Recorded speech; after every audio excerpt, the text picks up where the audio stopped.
Assalamualaikum warahmatullahi wabarakatuh. Pemirsa, senang sekali hari ini kita bertemu lagi dalam program Informasi Kesehatan RSI TV. Hari ini kita sudah bersama narasumber Dr. Gigi Nuraini Hartati yang akan memberikan informasi tentang kesehatan gigi dan mulut. Nah, untuk itu langsung saja kita sapa beliau. Assalamualaikum warahmatullahi wabarakatuh. Waalaikumsalam warahmatullahi wabarakatuh, Mas Agus. Ya, kabar baik dokter? Baik, sehat. Ya, Dokter Ani, kita hari ini akan membahas tentang kesehatan gigi dan mulut. Nah, Ya. saya ingin tahu nih sebenarnya struktur gigi manusia itu sebenarnya seperti apa, dokter? Oh iya, untuk pertama akan saya terangkan ya tentang struktur gigi. Jadi gigi yang kelihatan kecil itu sebenarnya strukturnya agak rumit, Mas. Ya, untuk lapisan pertama itu yang putih, terlihat putih itu namanya email. Kemudian untuk bagian selanjutnya itu biasanya warnanya agak kekuningan, itu namanya dentin. Kemudian di bawah dentin itu ada sebuah rongga. Rongga itu namanya pulpa. Nah, pulpa ini terdiri di dalam pulpa itu nanti akan ada saluran akar, saluran saraf yang memberi kehidupan pada gigi ini. Jadi sebenarnya gigi itu kelihatannya nggak bergerak, nggak tumbuh, tapi dia itu hidup. Oh, seperti itu ya, dokter ya. Ya. Jadi memang harus ada nutrisi juga seperti Ya, nanti. nutrisinya itu diberikan lewat pembuluh darah itu. Pembuluh darah itu yang akan memberi gigi, menjaga gigi ini tetap hidup. Kemudian saluran saraf itu yang memberi efek kalau kita berasa linu, berasa sakit, itu dari saluran sarafnya. Oke, baik dokter Ani, itu tadi struktur gigi manusia. Nah, untuk beberapa penyakit atau penyakit-penyakit apa saja sih sebenarnya yang sering dijumpai pada saat dokter gigi dokter Ya. Ani praktek, dokter Iya. Ani praktek gitu mungkin ya? Jadi penyakit-penyakit yang sering dikeluhkan pasien itu pertama adalah gigi berlubang.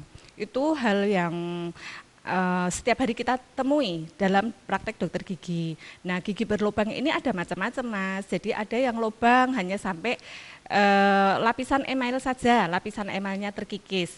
Itu akan memberi efek linu, linu yang ringan, enggak yang sampai menimbulkan sakit. Kemudian untuk lubang yang kedua itu apabila sudah sampai lapisan dentin, itu tetap linu tapi lebih lama durasi linunya. Apabila kita minum, ada faktor pencetusnya, misalnya minum dingin, makan panas, itu nanti akan membuat linu yang efeknya lebih lama. Kemudian untuk lubang yang ketiga itu apabila sudah sampai ke pulpa. Nah, ini yang menimbulkan sakit yang cekot-cekot, yang kadang-kadang pasien sampai nggak bisa tidur, sampai nangis. Ini adalah lubang yang sudah mengenai pulpa dan kita biasanya sebut adalah pulpitis. Nah, kalau sudah seperti ini, sayangnya kadang-kadang pasien itu datang kalau sudah lubang yang berlanjut. Iya. Sering sekali kita sebagai dokter gigi selalu memotivasi.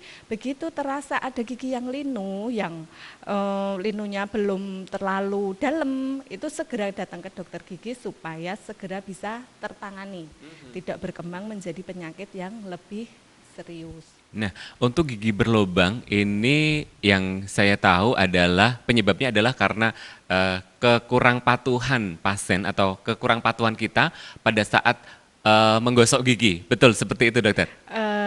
Salah satunya. Ya, berarti ada beberapa penyebab yang lain. Penyebab ini apa aja, dokter? Biasanya lubang gigi itu pertama bisa karena struktur giginya. Ada beberapa orang yang struktur giginya itu rapuh. Nah, ini akan salah perlakuan kita sedikit aja bisa menyebabkan lapisan email ini lepas, lapisan dentinnya terkena, seperti itu. Ada juga karena perilaku.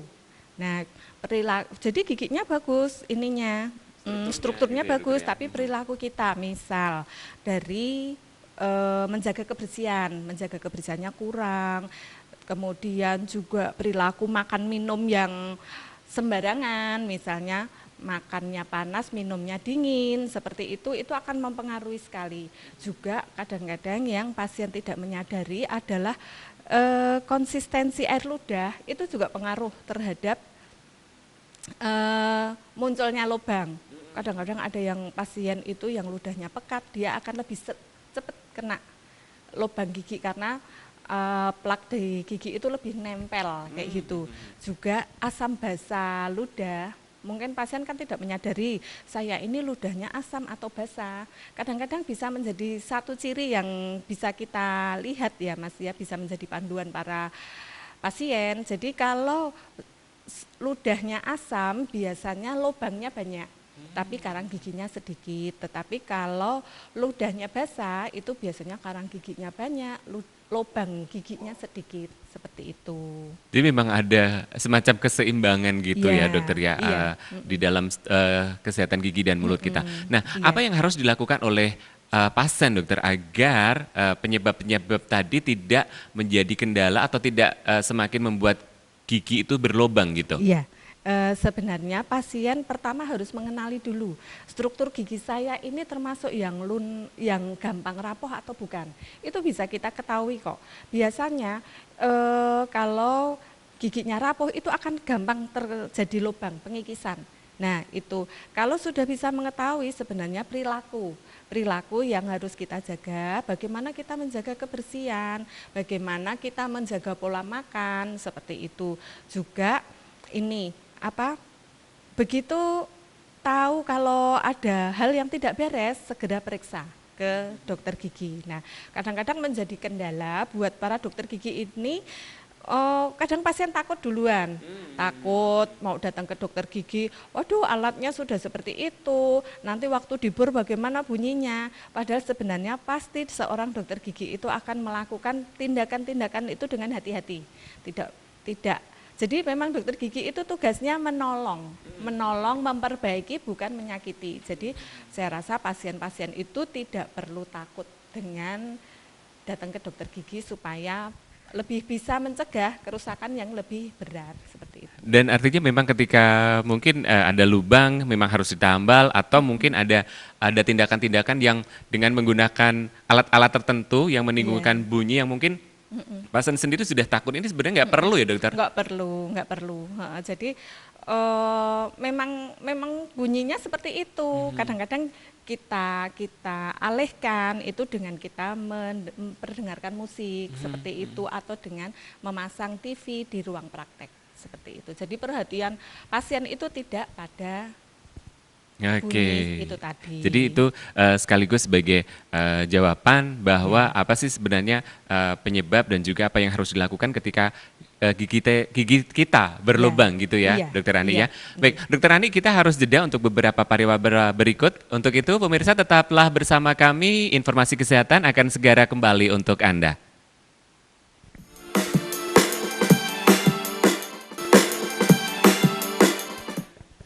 Kembali lagi di informasi kesehatan RSI TV. Pemirsa, hari ini kita membahas tentang kesehatan gigi dan mulut. Masih bersama Dr. Gigi Nuraini Hartati atau Dr. Andi. Oke, Dr. Andi, kita akan melanjutkan perbincangan kita hari ini tentang kesehatan gigi dan mulut. Yang pertama tadi adalah tentang gigi berlubang. Kita sudah sampaikan penyebab dan juga sebenarnya apa sih gigi berlubang. Nah, akibat dari gigi berlubang ini kalau misalnya dibiarkan akan terjadi apa, dokter? Oh iya, jadi gini, kadang-kadang karena ketakutan pasien terhadap dokter gigi kadang-kadang membiarkan lubang gigi ini. Nah, akibat yang pertama itu adalah berkembang menjadi penyakit pulpitis. Pulpitis itu adalah radang pulpa yang sudah terinfeksi. Ini menimbulkan sakit yang luar biasa yang pasti pasien akan nangis kalau seperti ini. Malam nggak bisa tidur, kena es, sudah cekot-cekot tidak karuan. Nah mereka baru datang ke dokter gigi. Kemudian langkah pertama yang akan dilakukan dokter gigi adalah menghilangkan rasa sakit. Nah sebenarnya langkah selanjutnya adalah kontrol. Kontrol pasti diatur, seorang dokter gigi akan mengatur untuk kunjungan berikutnya. Kadang-kadang apabila sudah nyaman, pasien itu tidak mau datang. Lupa ya, lupa sakitnya. Kalau sudah hilang sakitnya biasanya mereka terus lupa. Nah, apabila dibiarkan ini akan menjadi lebih berkembang lagi, pulpitis ini akan berkembang menjadi gigi gangren. Gigi gangren itu adalah apabila gigi tersebut sudah mati, sudah non vital. Jadi saluran sarafnya sudah tidak vital lagi, pembuluh darahnya di situ sudah tidak memberi nutrisi karena sudah mati. Iya. Nah, hal seperti ini akan berkembang menjadi abses gingiva yang kadang-kadang orang sampai bengkak seperti itu, Mas. Iya, pipinya bengkak. Nah, dalamnya ada nanahnya, itu adalah akibat dari lubang gigi yang dibiarkan terus-menerus. Kalau sudah abses seperti ini, akan penanganannya lebih rumit lagi. Makanya selalu kita motivasi ke pasien bahwa jangan pernah takut untuk datang berkunjung ke dokter gigi. Seperti itu. Dan absen sendiri ini juga tidak hanya berpengaruh terhadap organ di sekitar gigi tetapi juga akan berpengaruh terhadap organ lain seperti itu, dokter? Iya. Nah, jadi, akibatnya apa, dokter? Kalau misalnya ini tetap dibiarkan gitu? Ya. Jadi pertama kalau sudah abses itu ya, yang pasti kita malu. Dari segi penampilan kita sudah, keindahan kita itu terganggu, pipinya bengkak, juga malu lah, berarti kita perawatan giginya kurang bagus. Kemudian kalau dibiarkan, jadi kalau kondisi abses itu kuman itu banyak sekali, kuman yang bakteri patogen ini banyak sekali. Nah, ini takutnya ini akan mengikuti pembuluh darah ini, bisa mampir ke jantung, bisa mampir ke ginjal, kadang menimbulkan efek alergi. Banyak sekali kita dokter gigi itu mendapat konsulan dari dokter penyakit dalam, dari dokter kulit, seperti itu. Karena banyak sekali gejala gigi yang rusak itu muncul pada tubuh, pada kondisi sistemik pasien, seperti itu. Jadi itu tadi efek yang luar biasa, mengerikan ya sebenarnya, dokter, dari gigi berlubang. Nah, apakah ada hubungan, dokter, antara kondisi sistemik tubuh dengan kesehatan gigi dan mulut manusia ini? Iya, ada. Kalau tadi bahwa gigi bisa menyebabkan ya, Mas ya, bisa menyebabkan sakit sistemik seperti itu, tapi kondisi sistemik pasien itu bisa tercermin dari gigi, pada gigi. Contohnya saja misalnya pada penderita diabetes, diabetes mellitus itu biasanya mereka akan gigi itu gampang goyah, kemudian gingiva itu menjadi merah karena proses peradangan. Sebenarnya hal tersebut jangan menjadi hal yang menakutkan. Jadi untuk penderita diabetes nanti lebih sering, lebih teliti dalam memeriksa gigi, misalnya pembersihan karang gigi 6 bulan sekali, kemudian bila ada gejala gigi lubang segera, seperti itu. Kemudian juga kadang gatal-gatal pada kulit, ternyata penyebabnya itu gigi lubang. Oh, gitu ya, dokter ya? Bisa, jadi gigi lubang kadang-kadang kita nggak menyadari, kok saya gatal-gatal terus, kenapa ini? Ternyata setelah dicek ada gigi yang berlubang. Kemudian juga ini, apa itu, Mas? Diabetes tadi ya, kemudian gatal, pusing. Itu sering-sering kita mendapat konsulan dari dokter saraf, setelah dilihat ternyata ada gigi yang memang harus perlu perawatan. Seperti itu. Oke, itu akibat yang luar biasa. Dan kemudian penanganan dari gigi berlubang ini apa, dokter? Ya, kalau gigi berlubang misalnya masih dari struktur dentinnya sampai batas struktur dentin, itu bisa langsung kita lakukan penambalan. Jadi penambalan itu ada macam-macam, Mas. Di tempat kita di RSI itu ada penambalan yang dengan komposit, ada penambalan dengan gelas ionomer. Mungkin pasien kurang paham ya komposit itu bagaimana. Kalau pada umumnya pasien bilang ke kita itu, dok saya mau tambah laser. Ya, itu yang dimaksud komposit. Jadi itu, nanti tambalan itu sewarna gigi juga terlihat seperti gigi. Nah, jadi estetisnya tetap bagus. Jadi pasien jangan takut, dok saya ditambal kok warnanya hitam, sering seperti itu. Nah, itu di tempat kita sudah tidak ada lagi. Mendengar nama laser, tentunya ini sesuatu yang mungkin pada saat penambalan tidak menimbulkan rasa sakit. Apakah seperti itu, dokter? Ya, jadi gini, kalau awam bilang penambalan laser itu sebenarnya pengerasan bahan tambalan itu dengan disinar. Jadi tidak akan melukai pasien, tidak akan memberi efek sakit sama pasien. Oke, baik. Berarti itu tadi dokter ya, Iya. penanganan pasien-pasien atau penanganan gigi berlubang yang dilakukan Iya. oleh seorang dokter gigi. Iya. Nah, sebagai kesimpulan dari pertemuan dari informasi atau perbincangan kita pada hari ini, Iya. yang bisa disampaikan ke pemirsa, silakan dokter. Ya, selalu kita tekankan kepada pemirsa bahwa jangan pernah takut untuk melakukan perawatan gigi, karena seorang dokter gigi akan selalu memberikan perawatan yang terbaik, yang merawat, yang memperbaiki. Juga bila ada gejala-gejala yang segera butuh perawatan, segera datang ke poli gigi. Juga ini Mas, gaya hidup mesti kita perbaiki dengan menjaga kebersihan, sikat gigi sehari minimal 2 kali. Paling efektif itu kalau mau tidur, kemudian juga pola makan jangan yang panas terus dingin seperti itu. Iya. Oke, baik, terima kasih Dokter Andi sudah bersedia hadir di perbincangan kita hari ini di Informasi Kesehatan RSI TV dan selamat melanjutkan aktivitas kembali. Dan pemirsa, demikian tadi perbincangan kita di Informasi Kesehatan, kita jumpa lagi dengan narasumber yang lain. Saya Agus pamit, Assalamualaikum warahmatullahi wabarakatuh.